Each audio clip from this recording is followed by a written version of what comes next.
In today's video, I'm going to teach you how to find starred templates on Canva.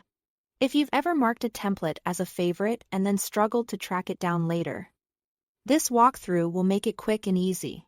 Starred templates are a great way to keep your go-to designs close at hand, especially if you reuse the same styles for branding, social posts, or client work.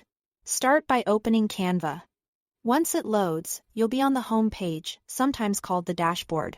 This is where you'll see recommendations, recent designs, and shortcuts.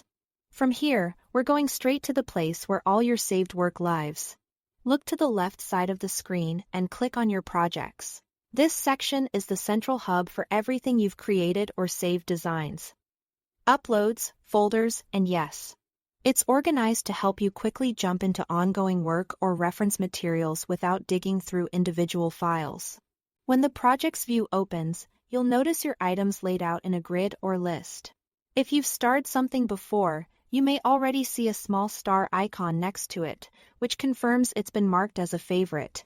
Now let's make sure we can view only your starred items. Move to the top left corner of the interface and find the main menu. This is the icon that expands the navigation if it's collapsed. Click to expand it. When the menu opens, look for the section labeled Starred. This is the dedicated spot Canva gives you to see everything you've marked with a star. Click on Starred and you'll be taken to a clean filtered list that includes all your starred templates. This view is especially helpful when you need a consistent look and want to jump straight into your trusted layouts without scrolling through unrelated designs.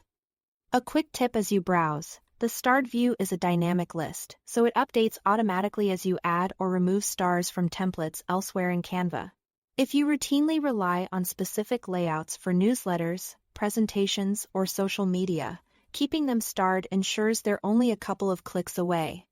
And if your sidebar ever looks condensed, just expand that menu at the top left again to bring the starred section into view. That's all there is to it. Thanks for watching.